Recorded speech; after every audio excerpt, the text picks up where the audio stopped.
था एडिशन और वेक्टर हम देख रहे थे। ठीक है, तो एक बार थोड़ा रिवाइज कर लेते हैं। तो कल मैंने आपको एक चीज़ बताई थी कि जो एडिशन होता है यानी कि दो वेक्टर को जो जोड़ते हैं उसमें दो तरीके के लॉ यूज होते हैं, एक तो ट्राइंगल लॉ और एक पैरेललोग्राम। ठीक है, अच्छा ट्राइंगल लॉ में मैंने कल आपको एक चीज़ बताई थी कि डायग्राम किस तरीके से बनता है। अगर कोई भी दो वेक्टर एक ऑर्डर में है तो उनका रिजल्टेंट उस ऑर्डर के अपोजिट होता है। तो यहाँ पर a प्लस बी किसके बराबर है, r के। ठीक है, तो ये मैंने आपको बताया था कल की क्लास में, और ये भी हमने देखा था कि दो वेक्टर के बीच का एंगल क्या होता है, या तो हेड टू हेड या फिर टेल टू टेल। ठीक है, now coming to the parallelogram law. अब ये क्या बोलता है, ये कहता है कि अगर कोई भी दो वेक्टर टेल से टेल जुड़े हुए हैं, टेल से टेल इन सेंस अब ये इनके बीच का एंगल है। अच्छा, ट्राइंगल लॉ में कौन सा एंगल होता है दो वेक्टर के बीच का, ये वाला, बिकॉज इसमें आपको पता है कि आपको टेल से टेल या हेड से हेड मिलाना पड़ता है। ठीक है, बट यहाँ पर ऑलरेडी ये टेल से टेल मिले हुए हैं तो ये इसका क्या है, एंगल है। ठीक है, अब इस केस में इनका रिजल्टेंट, इनका एडिशन, इनका जोड़ कहाँ होगा, तो उसके लिए हम क्या करते हैं, इस पैरेललोग्राम को कंप्लीट करते हैं। ठीक है, इसका ये जो डायगोनल है दैट इज योर रिजल्टेंट। ठीक है, तो कोई भी दो वेक्टर अगर पैरेललोग्राम के हिसाब से हम ऐड करें तो उनका रिजल्टेंट उस पैरेललोग्राम का क्या होगा, डायगोनल होगा। बट ट्राइंगल लॉ के अंदर अलग चीज है, उसमें अगर एक ऑर्डर में चल रहे हैं तो ऑर्डर के रिवर्स होगा। बट अगर हम ये देखें कि दोनों ही एडिशन के लॉ से हमें मिलने वाला जो फॉर्मूला है वो तो सेम ही है। ठीक है, तो वो जो फॉर्मूला हमें जो मिलता है वो ये वाला फॉर्मूला हमें मिलता है। तो अभी यहाँ पर सिर्फ और सिर्फ पैरेललोग्राम के बारे में समझाया है। तो आप देख सकते हैं यहाँ पर पी क्यू वेक्टर ले रहा है, ए बी नहीं ले रहा है। एक वेक्टर पी है, एक वेक्टर क्यू है, दोनों के बीच का एंगल कितना है, थीटा। ठीक है, तो इनका रिजल्टेंट क्या होगा, इस पैरेललोग्राम का डायगोनल हो गया। अब यहाँ पर आपको ध्यान में रखना है कि ये जो डायगोनल यहाँ से जो बना रहा है ये होता है अल्फा। क्या होता है, अल्फा। तो आप देख सकते हो ये रिजल्टेंट किसके बीच का एंगल है, मतलब ये अल्फा किसके बीच का एंगल है, रिजल्टेंट और पी के बीच का। हॉरिजॉन्टल एक्सिस और आर के बीच का एंगल होता है अल्फा। ये अल्फा हमें क्या बताता है, डायरेक्शन ऑफ रिजल्टेंट। देखो जो रिजल्टेंट हमें मिला है वो असल में क्या है, एडिशन ऑफ वेक्टर, और एडिशन ऑफ वेक्टर से मिलने वाला आंसर भी एक वेक्टर है। और वेक्टर क्वांटिटी में दोनों चीजें बतानी होती है, उसका मैग्नीट्यूड और उसकी डायरेक्शन। तो यहाँ पर अल्फा हमें क्या डिनोट कर रहा है, डायरेक्शन। अब रही बात मैग्नीट्यूड की, तो मैग्नीट्यूड का ये फॉर्मूला आपके सामने है। तो मैग्नीट्यूड का फॉर्मूला क्या होता है, P square plus Q square plus 2 P Q cos theta, जहां पर थीटा क्या है, दोनों वेक्टर के बीच का एंगल। अब रही बात अल्फा की, तो अल्फा हमने कैसे निकाला, बेसिकली यहाँ डेरिवेशन होता है, तो अल्फा हम निकालते हैं उसी से। तो यहाँ से अल्फा आता है हमारा Q sine theta upon P plus Q cos theta. ठीक है, अब जो सबसे मेन चीज हमें यहाँ पर पढ़नी है कि इस पे क्वेश्चंस कैसे आते हैं। तो क्वेश्चन जनरली हमें आते हैं इसके रिलेशन वाले।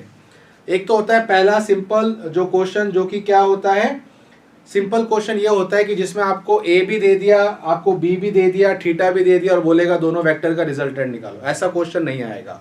आपको जो क्वेश्चन आएगा वो आएगा मैक्सिमम मिनिमम वाले क्वेश्चंस। ठीक है, तो डायरेक्ट हम उस पर चलते हैं। बट ये ध्यान रखना कि दोनों रिजल्टेंट का फॉर्मूला क्या होता है और उसकी डायरेक्शन क्या होती है। ठीक है, अब यहाँ पर जो मैंने लिखा है इसको मैं नेक्स्ट लाइन में एक बार समझाता हूँ।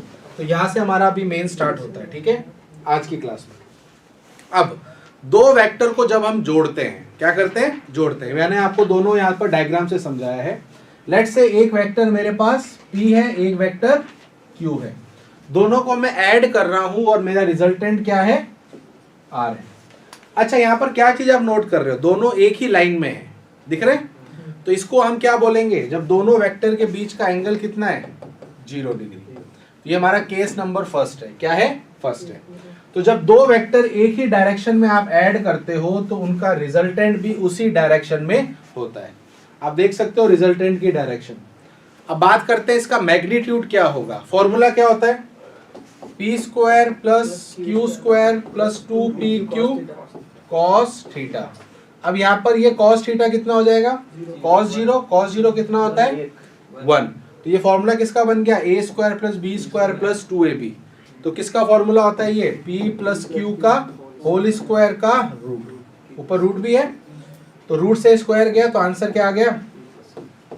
तो हम क्या बोल सकते हैं, दो वेक्टर का एडिशन मैक्सिमम कब होगा, जब दोनों एक ही डायरेक्शन में होंगे। ठीक है, तो वही चीज यहां पर लिखी है। तो r हमारा कितना हो जाएगा, डायरेक्ट हम दोनों वेक्टर को जोड़ देंगे। अब ये दोनों वेक्टर को मैंने स्केलर एडिशन से नहीं जोड़ा है, सदिश के एडिशन से नहीं जोड़ा है, मतलब अदिश के, हमने जोड़ा इसको सदिश के यानी कि वेक्टर के एडिशन के लॉ से। बट वो ऑटोमेटिकली हमारा दोनों का सिंपल आ रहा है एडिशन लॉ, बट ये सिर्फ और सिर्फ इसी केस में होगा। तो यहाँ से दो चीजें समझनी है, एक तो ये कि ये दोनों एक ही डायरेक्शन में होता है तो हमारा मैग्नीट्यूड, अच्छा आर की डायरेक्शन मैंने अभी क्या बोली थी, कहां से मेजर करते हैं, हॉरिजॉन्टल से, है ना। अब इस केस में अल्फा भी 0 होगा क्योंकि अल्फा उसी डायरेक्शन में होगा जिस डायरेक्शन में हमारे दोनों वेक्टर हैं। तो अल्फा यहाँ पर रिप्रेजेंट कर रहा है उस वेक्टर की डायरेक्शन रिजल्टेंट की, और ये इसका क्या है, मैग्नीट्यूड। और यहाँ पर एक चीज आप लिख लेना, ये होता है हमारा आर मैक्स। क्या होता है, आर मैक्स। दो वेक्टर का मैक्सिमम एडिशन यही हो सकता है, इससे ज्यादा नहीं होगा कभी भी। तो अगर दो वेक्टर एक ही डायरेक्शन में है तो जो भी हमारा इनका रिजल्टेंट है, एडिशन है, वो कितना होगा, p प्लस क्यू, और उससे ज्यादा एडिशन नहीं हो सकता। ये ध्यान रखना, अभी मैं क्वेश्चन बताऊंगा कैसे आया हुआ है। अच्छा केस 2 पे आते हैं। केस 2 क्या लिखा हुआ है, अब थीटा कितना ले रहे हैं, 90 डिग्री। एक वेक्टर p है ऐसे और एक वेक्टर q है ऐसे, दोनों के बीच में एंगल कितना है, 90 डिग्री। कितना है, 90 डिग्री। ये p और ये q, दोनों का रिजल्टेंट ये होगा, यस और नो। अब देखो यहाँ पर आप करोगे तो ये तो q है तो पाइथागोरस थ्योरम लग गई, है ना, पाइथागोरस थ्योरम लग गई ना। ये r है, ये p और ये q है, तो अगर पाइथागोरस से करोगे तो यही आएगा ना, r under root p square plus q square. सही है। और चाहो तो आप डायरेक्ट फॉर्मूले में रख दो, a square plus b square plus 2ab cos theta. Theta कितना है, 90 रखोगे तो कॉस 90 कितना हो जाएगा, 0। तो हमारा वो 2pq हट जाएगा, तो बचेगा सिर्फ p square plus q square का अंडर रूट, जो कि क्या है, पाइथागोरस थ्योरम है। अब आपको ये ना लगे कि ये मैक्सिमम है, नहीं, मैक्सिमम तो ये वाला है, ये मैक्सिमम नहीं है ना ही मिनिमम है। बट ये इंपॉर्टेंट केस क्यों है, बिकॉज ये परपेंडिकुलर का यहाँ पर हम केस पढ़ते हैं। ठीक है, तो ऐसा चाहिए कोई स्पेशल केस नहीं है, स्पेशल केस में मैक्सिमम और मिनिमम अलग अलग केस होते हैं। ठीक है। अच्छा अब रही बात अल्फा की, अल्फा क्या बताता है, उस रिजल्टेंट की डायरेक्शन। तो ये tan इनवर्स क्या हो जाएगा, q बाई पी, जो कि हम सिंपल उससे भी कर सकते हैं, किससे, ये एंगल ही तो है अल्फा, तो tan थीटा लगा देंगे, है ना। तो tan थीटा लगाएंगे तो परपेंडिकुलर अपॉन बेस, तो वो q बाई पी हो जाएगा। Is it clear. अब आता है important third case. Third case देखिए क्या कह रहे हैं, अब दोनों वेक्टर एक दूसरे के अपोजिट डायरेक्शन में हैं। अब आप यहां पर देख सकते हो, एक इस डायरेक्शन में और एक इस डायरेक्शन में। अच्छा एक चीज आप यहां नोट करोगे कि P जो है वो बड़ा है। अभी मैंने ये जो एरो बनाए हैं ये ऐसे नहीं रैंडमली बनाए हैं, इसका रीजन है कि ये वेक्टर का लेंथ बड़ा है, इसका मतलब ये वेक्टर बड़ी है, इस क्वांटिटी इसकी ज्यादा है, ये वेक्टर अभी छोटा है। ठीक है। अब जब हम इन दोनों वेक्टर को मतलब हम जोड़ रहे हैं जो कि एक दूसरे के कैसी डायरेक्शन में है, अपोजिट डायरेक्शन में है, उस केस में इनका रिजल्टेंट किस डायरेक्शन में रहेगा वो डिपेंड किस पे करेगा कि कौन सा वेक्टर बड़ा है। अभी यहां पर कौन सा वेक्टर बड़ा है, P, तो R हमारा P की डायरेक्शन में होगा। अगर फॉर इंस्टेंस Q बड़ा होता तो Q की डायरेक्शन में R होता, बट R हमेशा रहेगा इन्हीं की लाइन में। जैसे इस वाले केस में तो क्या था, दोनों एक ही डायरेक्शन में थे तो उसी डायरेक्शन में R हो गया, बट यहाँ पर आप देख सकते हो दोनों वेक्टर के ऊपर डिपेंड करता है। अब नीचे मैंने देखो दो कंडीशन लिखी है इसके, ठीक है, उसके ऊपर उसके बारे में बात करते हैं। पहले ये देखो थीटा कितना है, 180 डिग्री, बिकॉज दोनों एक दूसरे के एंटी पैरेलल हैं, अपोजिट हैं। इस केस में अगर मैं फॉर्मूले में रखूंगा p square plus q square plus 2pq cos 180, तो कितना होता है, माइनस का 1। तो ये फॉर्मूला बन गया a square plus b square minus 2ab, जो किसका फॉर्मूला होता है, p माइनस क्यू का होल स्क्वायर, और रूट से वो स्क्वायर हट गया तो हमें क्या मिल गया, p माइनस क्यू। अब इस पे ध्यान दो और एक इस पे ध्यान दो, ये हमारी मैक्सिमम वैल्यू थी और ये हमारी मिनिमम होती है। तो किसी दो वेक्टर का मिनिमम एडिशन कितना हो सकता है, जब वो दूसरे के अपोजिट डायरेक्शन में हो। ठीक है, उस केस में हमारा एंगल कितना होता है, 180। अब यहाँ पर आप डायरेक्शन की जब बात करोगे तो वो डिपेंड करेगा किस पे, कौन सा वेक्टर बड़ा है। पहले केस में कौन बड़ा है?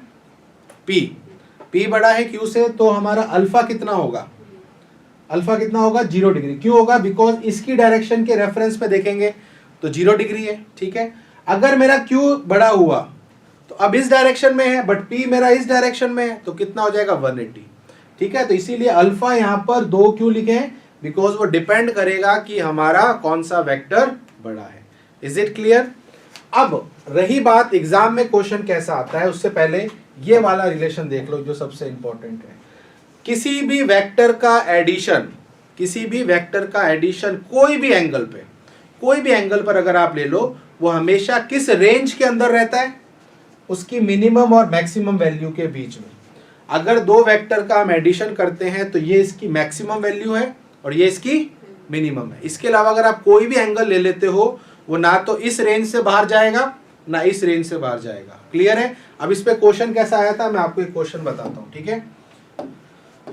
दो वेक्टर है, वेक्टर ए ये है आपका 2 और एक वेक्टर बी है ये है आपका 7। इसको आज उल्टा लेते हैं, चलो। ये 5 है, ये 3 है, डिस्प्लेसमेंट है समझ लो कोई। एक वेक्टर ए है और एक वेक्टर बी कितना है? 5 मीटर और 3 मीटर, ठीक है। अब क्वेश्चन यहां पर ये है कि इन दोनों वेक्टर का मैक्सिमम कितना है? 8 ही हो सकता है। इन दोनों का अगर मैं एडिशन करूं तो इन दो वेक्टर का मैक्सिमम वैल्यू कितना हो सकता है? 8 और मिनिमम 2। तो अब इसके अलावा इनकी कोई भी डायरेक्शन हो, थीटा कुछ भी हो, तो वो हमेशा किसके बीच में रहेंगे? 8 और 2 के। समझ बात आई? अब क्वेश्चन कैसे आया था? क्वेश्चन ये आया था कि आपको समझ लो ये मैंने दोनों वैल्यू दे दी। एग्जांपल आपको ऑप्शंस में ये बोला है कि which of the following value can not be addition of these two vector. मतलब इन दोनों का एडिशन ये वैल्यू तो कभी नहीं हो सकती, उस ऑप्शन में आपको बताना है। ऑप्शन कुछ ऐसे हैं, देखो। ऑप्शन नंबर ए है 4, ऑप्शन नंबर बी है 5, ऑप्शन नंबर सी है 9, ऑप्शन नंबर डी है 2। 9। क्यों? बिकॉज हमें पता है कि मैक्सिमम वैल्यू कितनी जा सकती है दो वेक्टर के एडिशन की? 8। तो 9 तो कभी एडिशन हो ही नहीं सकता। तो ये ऐसा क्वेश्चन आया था। अब इसमें आपको कोई कैलकुलेशन नहीं करनी है, बस आपको दोनों वेक्टर का मैक्सिमम और मिनिमम निकालना है। तो किसी भी वेक्टर का एडिशन हमेशा इन दोनों के बीच में ही रहता है। तो यहाँ पर आंसर क्या हो जाएगा? 9। तो ये ऐसा हमें लगता है कि पता नहीं कितना हाईफाई ये क्वेश्चन है, बट ये हाईफाई क्वेश्चन नहीं है। बस हमें ये पता है कि मैक्सिमम और मिनिमम के बीच में ही हमारा एडिशन रहता है। कभी भी 8 से ज्यादा इसकी वैल्यू नहीं हो सकती और ना ही 2 से कभी भी कम नहीं हो सकती। अगर यहाँ पर 1 होता तो वो भी आंसर नहीं होता। समझ बात आ गई है? बल्कि इसके बीच में कुछ भी हो सकता है, बट इससे बाहर नहीं कुछ भी हो सकता। Is it clear? तो ये होता है वेक्टर का एडिशन जो मैंने आपको यहाँ पर बताया। तो ये 3 केस थोड़े से इंपॉर्टेंट है, ठीक है। अच्छा, अब इसमें मैं एक और चीज आपको बताना चाहता हूँ जिसपे क्वेश्चन आया हुआ है। अभी मैंने आपको बोला एक वेक्टर समझ लो मैं कर रहा हूं a plus B is equals to r। अब मेरा क्वेश्चन ये है कि ये r कौन से प्लेन में है? प्लेन का मतलब समझते हो? तल। तल का मतलब समझो ये मेरा हाथ है, ठीक है, ये एक प्लेन है। यहां पर वेक्टर a है, यहां पर वेक्टर b है। तो ये जो वेक्टर r है वो क्या इसी प्लेन में रहेगा? हाँ, यानी कि जिस प्लेन में वेक्टर a और b है उसी प्लेन में वेक्टर r रहता है। प्लेन का मतलब समझते हो कि इसी प्लेन में, इसी सरफेस पे रहेगा। ऐसा नहीं है कि a ऐसे b ऐसे तो r ऐसे आ गया। अब r अगर ऐसे आ गया तो ये नया प्लेन आ गया। तो ये नए प्लेन पे, नए तल पे नहीं है। ये हमेशा ध्यान रखना, ये तीनों के तीनों एक ही प्लेन में होते हैं। यानी कि हमेशा ध्यान रखना कि ऐसा नहीं है कि r इन दोनों के प्लेन के परपेंडिकुलर है, नहीं, हमेशा ये इसी के प्लेन में रहेगा। जिस प्लेन में ए बी है उसी प्लेन में उनका एडिशन रहता है। क्लियर हो गया? क्योंकि आगे जाके मैं आपको जब मल्टीप्लीकेशन वाले करवाऊंगा तो वहां पर एक ऐसा मल्टीप्लीकेशन होता है जहां पर वो नेक्स्ट प्लेन में होता है, 90 डिग्री पर होता है। कौन सा होता है वो? Cross product. तो वहां पर ये क्वेश्चन इस पे आया हुआ था, तो मैं आपको वहां पर वो क्वेश्चन भी बताऊंगा, ठीक है। तो आप इसमें एक पॉइंट लिख लेना नोट डाल के कि जो r वेक्टर है वो सेम प्लेन में होता है, सेम तल में होता है जिसमें a और b होते हैं, ठीक है। तो ये एक इंपॉर्टेंट पॉइंट है, अपने हिसाब से लैंग्वेज में लिख लो, ठीक है, कि जो r वेक्टर है, जो जोड़ है, जो a और b वेक्टर है, तीनों एक ही तल में, एक ही प्लेन में होंगे, ठीक है। Okay, all clear? ठीक है। अब एक चीज आती है जिसको हम बोलते हैं सब्ट्रैक्शन ऑफ वेक्टर। ऑल दो पूरे इस चैप्टर के अंदर सब्ट्रैक्शन का कोई फॉर्मूला नहीं है, पूरे वेक्टर में सिर्फ एडिशन का लॉ होता है। आपने कभी पढ़ा है सब्ट्रैक्शन लॉ? नहीं होता। किसी दो वेक्टर को घटाने का कोई लॉ नहीं है, लॉ सिर्फ एक ही है, वो क्या है? एडिशन। बट क्वेश्चन आता है सब्ट्रैक्शन का, तो उसको कैसे करेंगे? ठीक है, तो बहुत सिंपल सी अप्रोच है। देखो मेरी बात सुनना, अभी ये वेक्टर ए है, ये वेक्टर बी है, और ये इनका रिजल्टेंट आर है। तो हमने अभी क्या लिखा था? R vector is equals to A vector plus B vector. अब मुझे निकालना है ए माइनस बी। क्या निकालना है? ए माइनस बी। क्या इस ए माइनस बी को मैं ऐसे लिख सकता हूं? Vector A plus minus B. सही है ना? मैंने यहां पर क्या किया? ए माइनस बी को मैंने ऐसे लिख दिया। क्यों किया? बिकॉज मेरे को सिर्फ फॉर्मूला पता है एडिशन का, मुझे फॉर्मूला नहीं पता सब्ट्रैक्शन का, तो हमें उसको एडिशन में बदलना पड़ेगा। तो मैंने क्या किया? इस माइनस की जगह यहां पर प्लस लगाया और माइनस किसके साथ लगा दिया? बी के। नाउ मैंने आपको स्टार्टिंग में बताया था वेक्टर की डायरेक्शन प्लस माइनस से भी बताते हैं, बताया था। तो अगर मैं बी लिखता हूं और एक मैं माइनस बी लिखता हूं, दोनों में फर्क क्या है? दोनों की डायरेक्शन अपोजिट है। कैसी है? अपोजिट, यानी कि विपरीत। अगर ये बी इधर है अभी, तो माइनस बी कहां होगा? समझ में बात आई? ये वी वेक्टर है तो माइनस बी यहां होगा। अब मेरा क्वेश्चन था वेक्टर ए और माइनस बी को जोड़ना है। किसको जोड़ना है? ए और माइनस बी को। अब मुझे बताओ, अगर इनके बीच का एंगल थीटा था तो ये कितना है? समझ में बात आ गई? अब मुझे बताओ एडिशन लॉ क्या था? A square plus b square plus 2ab cos theta. बस नेगेटिव यानी कि सब्ट्रैक्शन में क्या चेंज हो जाएगा? थीटा कितना बन जाएगा? 180 माइनस थीटा। कितना बन जाएगा? तो मैं देखो वापस वही फॉर्मूला लिख रहा हूं, a square plus b square plus 2ab cos 180 minus theta. मुझे बताओ कॉस 180 माइनस थीटा कितना होता है? Minus cos theta. कितना होता है? Minus cos theta. तो हमारा फाइनल आंसर क्या आ जाएगा?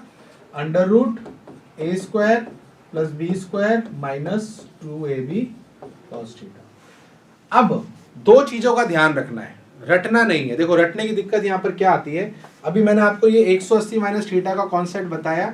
अगर आप इसको ये रखना चाहते हो तो यहाँ पर आप प्लस लगाओगे, और अगर आप ये वाला फॉर्मूला रख रहे हो तो यहाँ पर थीटा रखना है, 180 माइनस थीटा नहीं रखना है। दोनों बात समझ रहे हो मेरी? जैसे एग्जांपल देता हूं कि आपको क्वेश्चन में बोला कि दो वेक्टर है ए और बी, और इनके बीच का एंगल है 60 डिग्री। कितना है? 60 डिग्री। अब बच्चे क्या करते हैं कि उन्होंने ये वाला फॉर्मूला तो याद कर लिया, बट वो यहाँ पर थीटा की जगह क्या रख देते हैं? 180 माइनस थीटा। तो ये गलत क्यों हो गया? हम ऑलरेडी वो सॉल्व कर चुके हैं। मेरी बात समझ रहे हो?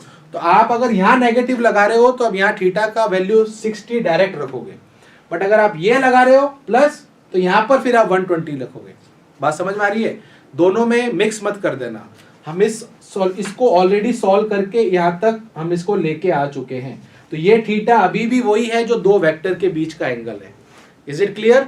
तो दो वेक्टर का एडिशन कितना होता है? तो यहाँ मैंने देखो ये फॉर्मूला लिखा हुआ है, जहां पर ये थीटा उन दो वेक्टर के बीच का क्या है? एंगल है। ठीक है, तो हमेशा ध्यान रखना कि दो वेक्टर का जो एडिशन होता है उसको ही हमें फॉर्मूला पता है, बाकी हमें उसका नहीं पता। अब जैसे यहाँ पर अभी चीज को क्या कह रहा है, ए प्लस बी का जो वेक्टर का जो सम होता है, जिसकी मैक्सिमम वैल्यू होती है, वो हमेशा बड़ा होता है सब्ट्रैक्शन से। किससे? सब्ट्रैक्शन से। आई थिंक यहाँ पर एक एक्स्ट्रा चीज आ गई, छोड़ो इसको। ठीक है, बेसिकली एडिशन और सब्ट्रैक्शन को हम कंपेयर करते हैं तो एडिशन हमेशा ज्यादा होता है सब्ट्रैक्शन से। ठीक है, चलिए आगे चलते हैं। यहाँ तक सभी को पहले समझ में आई बात? तो एडिशन और सब्ट्रैक्शन का क्या सिंपल सा रूल है? एडिशन, हाँ, सब्ट्रैक्शन में अगर वेक्टर ऑपोजिट डायरेक्शन में हो तो कैसे? प्लस हो जाएगा आगे। प्लस हो जाएगा। प्लस तो हो जाएगा, लेकिन सर मैक्सिमम वैल्यू तो फिर सब्ट्रैक्शन में होगी। कौन से? ये वाला उल्टा हो रहा है ना पूरा, तो वो वही होगी ना। नहीं, एक मिनट, ये बी है। अब आप क्या कह रहे हो? नहीं, इन दोनों की डायरेक्शन ऑपोजिट हो तो अभी इस कंडीशन से अपोजिट हो। जैसे वेक्टर ए की डायरेक्शन है ना, वो वेक्टर बी की वेक्टर की ऑपोजिट होनी चाहिए। ये दोनों ऑपोजिट डायरेक्शन में। ये माइनस ए है और ये माइनस बी। यूं माइनस ए नहीं सर, जहाँ जो आपने माइनस ए लिखा ना उसी को बी लिखो। डायरेक्शन ऑपोजिट है दोनों वेक्टर्स की। नहीं, एक सेकंड रुको। आप जो कह रहे हो कि दो वेक्टर है ए और बी, ठीक है, इन दोनों वेक्टर को मैंने अभी ऐसे बनाया, अब आप क्या कह रहे हो बताओ, इनके बीच का एंगल है थीटा। अरे सर ऐसे नहीं, नहीं आप बताओ इसके आगे क्या कह रहे हो। थीटा 180 डिग्री दोनों के बीच में। ठीक है, यहाँ पर आप कह रहे हो दो वेक्टर के बीच का एंगल है, ऐसे होंगे ना दोनों। 180 तो ऐसे अच्छा यूं कह रहे हो क्या, अरे सर, अपोजिट, अपोजिट डायरेक्शन में। तो ये वेक्टर ए, हाँ ये वेक्टर बी। हाँ तो ये वही तो केस है सब्ट्रैक्शन वाला। क्यों सर, वहाँ पे पहले फिर माइनस हो जाएगा ना। देखो ना यहाँ मैंने करवाया था ना, ये देखो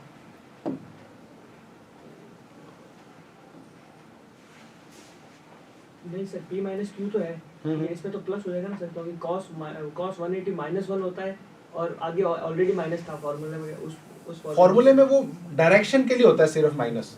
अगर आप कह रहे हो कि ये मैं प्लस का ए ले रहा हूँ और ये वाला मैं माइनस का बी ले रहा हूँ, यूँ कह रहे हो, बेसिकली ये बी है सॉरी, तो आप कह रहे हो ये एंगल कितना है 180 डिग्री। तो अगर आप इस डायरेक्शन को प्लस ले रहे हो तो इसको माइनस लोगे, तो ये सब्ट्रैक्शन ही होगा। सर ये कह रहे हैं आपने जो दूसरा वाला फॉर्मूला बताया ना माइनस वाला, हाँ। उसके अगर थीटा 180 हो तो क्या होगा, यहाँ पे थीटा 180 हो तो आगे प्लस लग जाएगा, बस प्लस हो जाएगा, फिर उल्टा हो जाएगा उसका जस्ट। फिर सर आपने कहा ना एडिशन हमेशा मैक्सिमम होता है, सब्ट्रैक्शन तो ये भी तो एडिशन ही हुआ फिर। एडिशन, अरे मेरे तो कंफ्यूज मत हो, एडिशन ही असल में लॉ होता है, जो अपन सब्ट्रैक्शन करते हैं जस्ट ओनली डायरेक्शन को हम समझाते हैं। मेरा क्वेश्चन है तो समझ ही नहीं आ रहा मुझे, तेरा क्वेश्चन नहीं, बेसिक्स थोड़ी सी। अरे नहीं एक सेकंड, मुझे क्वेश्चन वापस एक बार थोड़ा रिपीट करना अभी, ठीक है, कोई बात नहीं, वापस समझ लेंगे आराम से। मेरे को शायद कंफ्यूजन हो रहा है कहाँ पर क्या क्वेश्चन पूछ रहा है, पेपर पे बता देना मुझे, ठीक है, कोई नहीं, एक बार होने दे फिर बता देना क्लास। चलो अब देखो नेक्स्ट अपना इसमें पढ़ते हैं रेजोल्यूशन ऑफ वेक्टर, यानी कि एक जो वेक्टर होता है उसके अंदर दो तरीके के कंपोनेंट होते हैं। यानी कि अगर मैं बोलता हूँ प्रोजेक्टाइल मोशन, सबने पढ़ा है, प्रोजेक्टाइल मोशन में हम जब किसी ऑब्जेक्ट को किसी एंगल पर फेंकते हैं तो आप देखना कि वो ऑब्जेक्ट हाइट पे भी जाता है और हॉरिजॉन्टल डिस्टेंस भी कवर करता है। जब हम कैच खेलते हैं तो क्या देखते हैं कि हमारी बॉल हाइट पे भी जा रही है और हॉरिजॉन्टल डिस्टेंस भी कवर कर रही है। इसका मतलब जब कोई वेक्टर किसी एंगल पर होता है तो उसके अंदर दोनों प्रॉपर्टीज होती हैं, हॉरिजॉन्टल की भी और वर्टिकल की भी।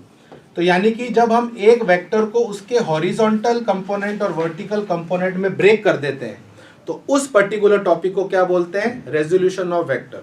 रेजोल्यूशन ऑफ वेक्टर का मतलब होता है कि उस वेक्टर में हॉरिजॉन्टल प्रॉपर्टी कितनी है, जिसको हम क्षैतिज बोलते हैं, और ऊर्ध्वाधर यानी कि वर्टिकल प्रॉपर्टी कितनी है। यानी कि जब किसी एंगल पर कोई वेक्टर होता है तो उसके अंदर एक प्रॉपर्टी होती है, एक वेक्टर का जो गुण होता है वो किसके लिए होता है, हॉरिजॉन्टल के लिए, और एक किसके लिए होता है, वर्टिकल के लिए। तो बेसिकली हम इसको समझ सकते हैं कि हम उस वेक्टर को दो हिस्सों में ब्रेक कर देते हैं, एक हॉरिजॉन्टल में और एक वर्टिकल में।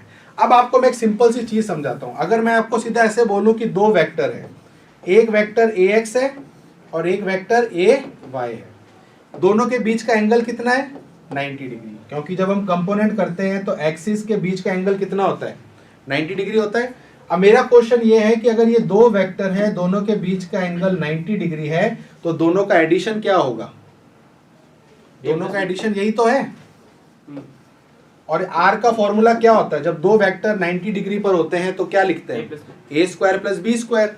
तो ये आर क्या हो जाएगा, ए एक्स का स्क्वायर प्लस ए वाई का स्क्वायर। तो ये वही तो चीज हो गई। यानी कि जब आपके दो वेक्टर 90 डिग्री पर होते हैं तो दोनों का जो रिजल्टेंट होता है ना, वो असल में उस वेक्टर का ही एक पार्ट होता है, मतलब उस वेक्टर को ही हमने दो में ब्रेक किया है। तो जो हमने पहले रिजल्टेंट देखा था, दो वेक्टर जब 90 डिग्री पर थे, तो वो जो रिजल्टेंट है वो इन दोनों का ही पार्ट है, मतलब दोनों को हमने जोड़ा है। तो बेसिकली वाइस वर्सा भी आप कह सकते हो, वही चीज है। बस अब ध्यान यहाँ पर रखना है कि ये जो हॉरिजॉन्टल और जो वर्टिकल कंपोनेंट होते हैं ये क्या हमें बताते हैं।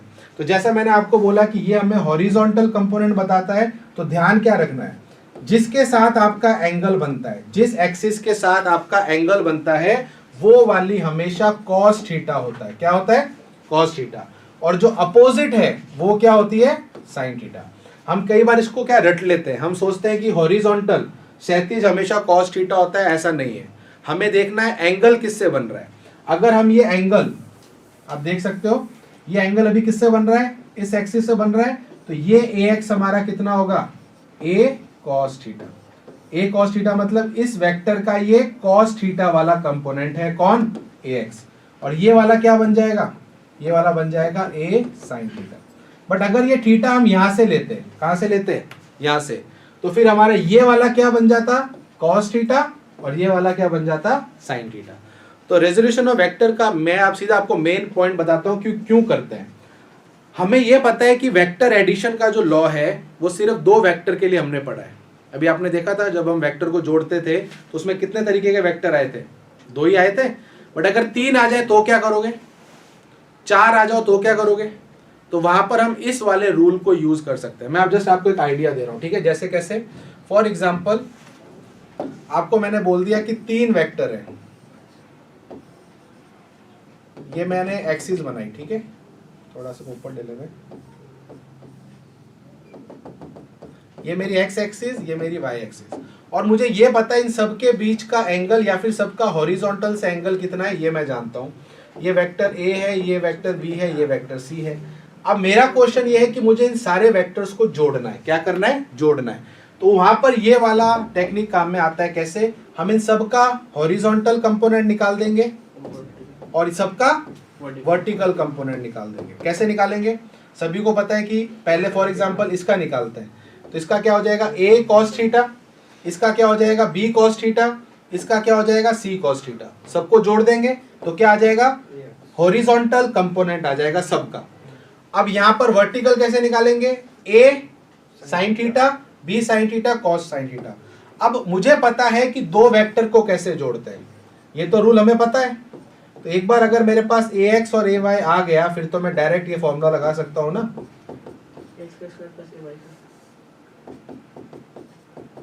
समझ बात आ गई। अब भले यहाँ 2 हो, 3 हो, 4 हो, 10 हो, मेरा पॉइंट समझ रहे हो, तो वहां पर ये ज्यादा काम आता है। बट आपको इतना बड़ा क्वेश्चन नहीं पूछेंगे, बट मैं आपको एक चीज बता रहा हूँ कि कहां पर ये रेजोल्यूशन ऑफ वेक्टर काम आता है। और इवन प्रोजेक्टाइल मोशन जब हम पढ़ते हैं, प्रक्षेपीय गति, तो वहां पर हम ये चीज ही करते हैं, वेक्टर को हम क्या करते हैं, रिजोल्व करते हैं, ठीक है। तो ये एंड तक चलेगा, इसमें कोई बड़ी बात नहीं है। और ये वही केस है, कौन सा, जब दो वेक्टर के बीच का एंगल कितना होता है, 90 डिग्री, ठीक है। तो ये होता है रेजोल्यूशन ऑफ वेक्टर। अब जो सबसे मेन यहां से स्टार्ट होता है, जिसको हम ऑर्थोगोनल वेक्टर बोलते हैं, 3D वेक्टर बोलते हैं। 3D वेक्टर का मतलब वो वेक्टर जो तीनों डायमेंशन में हो, एक्स एक्सिस, वाई एक्सिस और जेड एक्सिस, ठीक है। अब हमें पता है कि जो हमारे ये 3D वेक्टर होते हैं हम उसको डिनोट किससे कर रहे हैं, आई, जे और के से। ये मैंने आपको थोड़ा स्टार्टिंग में बताया था। आई कैप क्या बताता है, कि वो वेक्टर एक्स एक्सिस में कितना है। जे क्या बताता है, कि वो वेक्टर वाई में कितना है। और के क्या बताता है, वो वेक्टर जेड में कितना है। यानी कि वो वेक्टर समझ लो, फॉर एग्जांपल ये वेक्टर अभी मैंने स्पेस में बनाया, अब ये वेक्टर एक्स एक्सिस में कितना है, वाई में कितना है और जेड में कितना है, बिकॉज यहाँ पर हम 3D वेक्टर ले रहे हैं।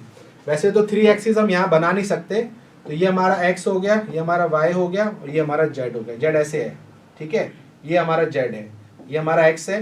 तो तीनों एक्स एक दूसरे के 90 डिग्री पर है। अब यहां पर समझ लो कोई वेक्टर ऐसे, तो ये वेक्टर हर एक्सिस में, एक्स में भी है, वाई में भी है और जेड में भी है। तो उस वेक्टर की अगर मैं बात करूं कोऑर्डिनेट्स की, तो ये हर एक्सिस में है, एक्स में भी है, वाई में भी है, जेड में है। तो जितना ये एक्स में है उसको हम बोलेंगे ए एक्स, जितना वो वाई में है वो बोलेंगे ए वाई, और जितना वो जेड में है वो हो जाएगा ए जेड, ठीक है। अब एक्स एक्सिस की डायरेक्शन को हम आई कैप बोलते हैं, जेड एक्सिस की डायरेक्शन को जे कैप, और सॉरी वाई को, और जेड एक्सिस को हम के कैप। तो किसी भी वेक्टर को बताने के लिए तीनों एक्सिस में जो होता है उसको इस फॉर्म में लिखा जाता है, ए एक्स आई प्लस ए वाई जेड, सॉरी ए वाई जे प्लस ए जेड के, जहां पर ए एक्स ए वाई ए जेड क्या है, एक्स में कितना कंपोनेंट है, मैग्नीट्यूड, वाई में कितना है और जेड में कितना है। अब इस वेक्टर की खासियत ये होती है कि इस वेक्टर में ये सारे यूनिट वेक्टर होते हैं, आई कैप, जे कैप, के कैप। मैंने आपको बताया था यूनिट वेक्टर, एकांक सदिश, वो वेक्टर जिनका मैग्नीट्यूड कितना होता है, 1। तो आई कैप, जे कैप, के कैप सबका परिमाण मैग्नीट्यूड कितना है, 1 है। बट अभी हमें इस पूरे वेक्टर का मैग्नीट्यूड निकालना है। क्या करना है, इस पूरे वेक्टर का परिमाण क्या होगा। जैसे मैंने आपको स्टार्टिंग में बताया था, कोई भी वेक्टर जो होता है उसमें दो चीजें होती हैं, एक तो उसके अंदर मैग्नीट्यूड होता है और एक उसमें यूनिट वेक्टर होता है, बताया था। ये क्या बताता है, उसके अंदर न्यूमेरिकल वैल्यू कितनी है, संख्या कितनी है ना। और ये क्या बताता है, उसकी डायरेक्शन, ठीक है।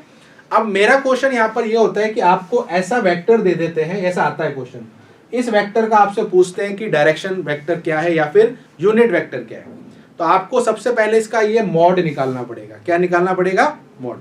तो ऐसे वेक्टर के मॉड के लिए आप क्या करते हो, डायरेक्ट ये वाला फॉर्मूला याद रखो।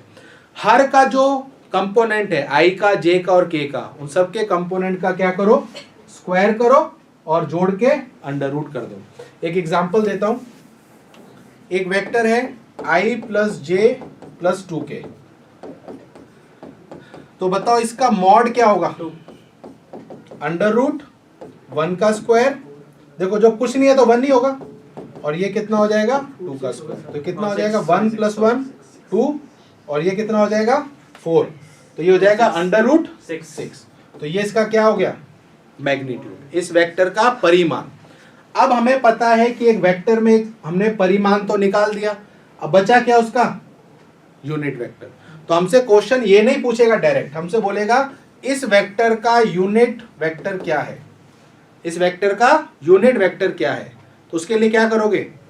एक ऐप का फॉर्मूला क्या होता है बताया था, वेक्टर अपॉन मॉड ए। क्लियर है?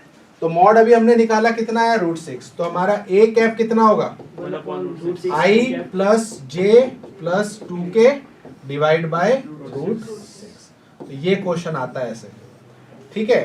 तो हमें इस 3D वेक्टर का यूनिट वेक्टर पूछते हैं, ये क्वेश्चन कई बार आया हुआ है।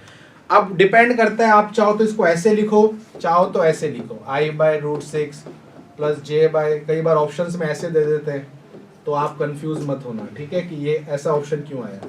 ऐसे लिखो या ऐसे लिखो, बात एक ही है, ठीक है। बस पॉइंट यहाँ पर ये है कि ऐसे वेक्टर का मॉड पहले निकाल लो और उसको उस वेक्टर से क्या कर दो, डिवाइड कर दो, ठीक है।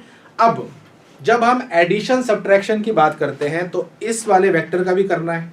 जब हमने पहले एडिशन सब्ट्रैक्शन किया था तो वो किस में किया था, जब एंगल के रिस्पेक्ट में किया था, बट अभी किसके रिस्पेक्ट में है, आई जे के रिस्पेक्ट में है। तो उसके लिए एडिशन सब्ट्रैक्शन हमें कैसे करते हैं, ठीक है, तो उसके बाद करते हैं। बहुत बेसिक सा रूल है, इसमें तो कुछ दिक्कत नहीं आएगी। लेट्स से मेरे पास दो वेक्टर है, axi plus bx sorry axy plus ayj plus azk, और दूसरा है bxi प्लस byj और bzk। अब मुझे इन दोनों वेक्टर को क्या करना है, जोड़ना है। तो इसमें बहुत सिंपल सी चीज है, क्या करोगे, xi के कंपोनेंट जो है उनको जोड़ दो, j के कंपोनेंट को जोड़ दो और k के कंपोनेंट को जोड़ दो। तो जब मैं इन दोनों वेक्टर को जोड़ूंगा तो रिजल्टेंट मिलेगा, क्या मिलेगा, रिजल्टेंट। वो क्या होगा, इन दोनों का कंपोनेंट जोड़ दो, इन दोनों का गुणांक जोड़ दो, ax प्लस bx आई कैप, फिर किसका जोड़ोगे, j का, ay प्लस by j, और अंतिम हो जाएगा आपका az और bz।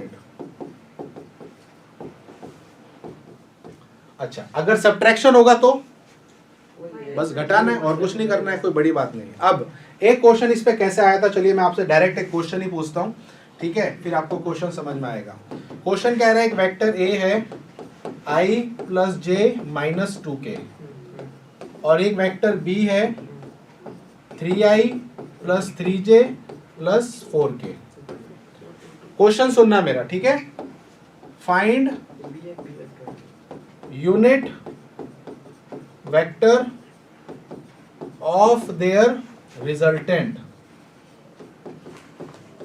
मतलब इन दोनों वेक्टर का जो रिजल्टेंट है, रिजल्टेंट का मतलब क्या होता है, जोड़, रिजल्टेंट का मतलब एडिशन, है ना। इन दोनों वेक्टर का जो एडिशन होगा, जोड़ होगा, उसका एकांक सदिश आपको बताना है। क्या बताना है, एकांक सदिश बताना है। हमें बताना है आपको कि परिमाण जो है उसका एकांक सदिश आपको बताना है। अच्छा, परिमाण का मतलब होता है जोड़, एडिशन, है ना। 2/3 i cap plus 2/3 j cap plus 1/3 k cap, 2/3 I cap plus 2/3 j cap फिर प्लस 1/3 ओके। अच्छा, पहले क्या करना है, दोनों वेक्टर को जोड़ना है। क्या करना है, जोड़ना है, क्योंकि सबसे पहले आपको क्या निकालना है, इसका रिजल्टेंट। क्या निकालना है, रिजल्टेंट। तो 1 प्लस 3 कितना हो गया, 4i कैप, प्लस 1 प्लस 3 4 जे कैप। अब यहाँ देखना -2 और +4 कितना होगा, प्लस का 2, क्योंकि माइनस तो ये बड़ा है 4 तो प्लस का 2 के कैप। तो ये हमारा क्या आ गया, रिजल्टेंट आ गया। क्या आ गया? अब हमसे पूछा है इस वेक्टर का यूनिट वेक्टर, तो उसके लिए पहले क्या निकालोगे, मॉड। तो आर वेक्टर का मॉड क्या होगा, √16 प्लस 16 प्लस 4, तो ये कितना आ जाएगा, √36, जो किसके इक्वल होता है, 6 के। क्लियर है? अब हमें क्या निकालना है, इस वेक्टर का यूनिट वेक्टर। तो आर कैप निकालते हैं। तो आर कैप क्या हो जाएगा, R vector upon mod R. तो ये क्या हो जाएगा, 6 से डिवाइड कर दो, तो ये 2/3 आई कैप प्लस 2/3 जे कैप प्लस 2 और ये 3 1/3 के कैप। क्लियर है? समझ में आ गया? तो इस तरीके का क्वेश्चन इस पे पूछा गया है। ठीक है, समझ में आया? अच्छा, सब्ट्रैक्शन का सेम वही रूल है, बस कोफिशिएंट को आपको सीधा क्या करना है, घटाना है। ठीक है, अभी टाइम कितने अभी है, चलो एक प्रोडक्ट कर लेते हैं। अच्छा, अब देखो सबसे पहले आपको मैं प्रोडक्ट पे जाने से पहले एक चीज समझाता हूँ। देखो पूरे फिजिक्स के अंदर अभी हम जो करने वाले हैं, हम करने वाले हैं प्रोडक्ट। वेक्टर का जो प्रोडक्ट होता है, जब हम वेक्टर को क्या करते हैं, मल्टीप्लाई करते हैं। क्या करते हैं, मल्टीप्लाई। पूरे फिजिक्स में आपको 4 ले लो, 4 तरीके के मल्टीप्लीकेशन दिखेंगे। पूरे फिजिक्स की बात कर रहा हूं। पहला सबसे सिंपल, जब एक स्केलर क्वांटिटी को स्केलर क्वांटिटी से मल्टीप्लाई कर रहा हूं, ये इसके बारे में पढ़ते भी नहीं है। यानी कि जब आपकी दो क्वांटिटी को जब हम मल्टीप्लाई कर रहे हैं, दोनों कैसी हैं, स्केलर है। अब स्केलर का गुण क्या होता है, उसमें डायरेक्शन नहीं होती। तो वो एक नॉर्मल मल्टीप्लीकेशन जैसे आप करोगे, जैसे 4 × 2 तो डायरेक्ट 8। तो ये वाला तो वैसे किसी भी मतलब इतना कोई बड़ी बात नहीं है, सिंपल आप मल्टीप्लाई कर दोगे क्योंकि इनमें डायरेक्शन नहीं है। दूसरा वाला इंपॉर्टेंट भी है, देखो अब इसमें मैं एक स्केलर को मल्टीप्लाई कर रहा हूं वेक्टर से। किससे मल्टीप्लाई कर रहा हूं, वेक्टर से। तो इसका आंसर मुझे हमेशा मिलेगा वेक्टर। क्या मिलेगा, यानी कि अगर एक अदिश राशि को सदिश राशि से गुणा करूंगा तो हमें मिलेगी सदिश राशि। क्या मिलेगी, सदिश राशि। अब इसका कोई एग्जांपल दे सकता है मुझे, जहां आपने ऐसा प्रोडक्ट देखा है? नहीं, ऐसा फॉर्मूला कहाँ देखा है जहां पर इस तरीके का प्रोडक्ट हो रहा है, एक स्केलर क्वांटिटी वेक्टर क्वांटिटी से मल्टीप्लाई हो रही है और हमें वेक्टर क्वांटिटी दे रही है। फोर्स, मोमेंटम, है ना। फोर्स क्या है, वेक्टर F इक्वल्स टू, और बताओ मोमेंटम, है ना। और भी बहुत होंगी, अभी याद इतनी नहीं आ रही, बट पॉइंट यहाँ पर यह है कि इस वाले मल्टीप्लिकेशन को हम इतना क्यों नहीं पढ़ते, बिकॉज इसमें कोई दिक्कत नहीं आती। दिक्कत क्यों नहीं आती, बिकॉज इसमें एक ही वेक्टर क्वांटिटी आ रही है जो मल्टीप्लाई हो रही है, तो इसकी जो डायरेक्शन होगी वो इसकी डायरेक्शन बन जाएगी। तो यहाँ दिक्कत क्यों नहीं आ रही, बिकॉज फॉर एग्जाम्पल इस फॉर्मूले के अंदर मुझे पता है एक्सेलरेशन नॉर्थ की तरफ लग रहा है। कहाँ लग रहा है, नॉर्थ की तरफ। तो ऑटोमेटिकली मेरे फोर्स की डायरेक्शन भी कहाँ होगी, नॉर्थ की तरफ। फॉर एग्जाम्पल यहाँ पर वेलोसिटी साउथ में लग रही है, तो मेरा मोमेंटम भी कहाँ होगा, सॉरी साउथ में। ठीक है, बात समझ में आ गया। तो यहाँ पर दिक्कत क्यों नहीं आती, बिकॉज जो डायरेक्शन हमारे वेक्टर की है वही डायरेक्शन हमारी किसकी रहेगी, जो हमारा रिजल्ट आएगा। ठीक है, तो वेक्टर को जब हम स्केलर से मल्टीप्लाई करते हैं तो कोई दिक्कत नहीं आती, डायरेक्ट मल्टीप्लाई करो और आंसर पाओ। जैसे इसके अंदर मैं बोलता हूँ मास 2 kg है, एक्सेलरेशन 4 है, तो हम डायरेक्ट मल्टीप्लाई करके क्या कर देंगे, 8। तो यहाँ पर कोई दिक्कत नहीं आती, और हम बुक्स में ये चीज पढ़ते भी नहीं है। पहले जो 2 मैंने आपको बताए ये इतने जरूरी नहीं है, इसलिए इसके बारे में हम पढ़ते नहीं है। मेन प्रॉब्लम कब स्टार्ट होती है, जब वेक्टर को वेक्टर से मल्टीप्लाई करते हैं। अब उसमें भी 2 केस कौन कौन से बनते हैं। पहला केस बनता है कि एक वेक्टर क्वांटिटी को मैंने मल्टीप्लाई किया दूसरी वेक्टर क्वांटिटी से, बट यहाँ यूज क्या किया, डॉट।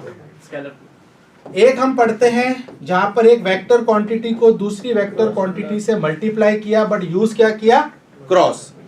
अब दोनों में फर्क क्या है, इनका मल्टीप्लीकेशन हमें देता है स्केलर क्वांटिटी। क्या देता है, स्केलर, और इससे हमें मिलता है वेक्टर क्वांटिटी, वो अलग क्वांटिटी है कोई। तो V3 का मतलब है कोई अलग ही राशि है। अब इस वाले में भी दिक्कत नहीं आती। क्यों नहीं आती?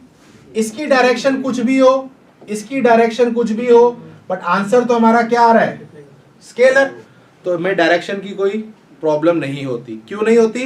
बिकॉज दोनों की डायरेक्शन कुछ भी हो, हमें उससे क्या मतलब। पर ये वाला डिफिकल्ट क्यों है या टिपिकल क्यों है? बिकॉज इसकी अलग डायरेक्शन, इसकी अलग डायरेक्शन। तो क्वेश्चन ये आता है कि इसकी डायरेक्शन क्या होगी, क्योंकि अब दोनों की डायरेक्शन कैसी है? अलग अलग है। तो इस वाले प्रोडक्ट में हम डायरेक्शन करते हैं राइट हैंड थंब रूल से। आगे जाके हम उसको डिस्कस करते हैं। स्क्रू रूल भी होता है, राइट हैंड थंब रूल भी होता है। पॉइंट यहाँ पर ये है कि इसीलिए पूरे कोर्स में ये दो ही हमें वेक्टर पढ़ने हैं, ठीक है। एक तो होता है हमारा कौन सा? डॉट प्रोडक्ट, और एक होता है क्रॉस प्रोडक्ट, ठीक है। हाँ, स्केलर प्रोडक्ट और वेक्टर प्रोडक्ट भी इसको कहते हैं, ठीक है। चलो फिर कल ही करेंगे, ठीक है। ओके, कल हम करेंगे स्केलर प्रोडक्ट, ठीक है। तो इसी के साथ आज की क्लास को यहाँ एंड करते हैं। सभी अपना ध्यान रखना। तब तक सभी को जय हिंद, वंदे मातरम।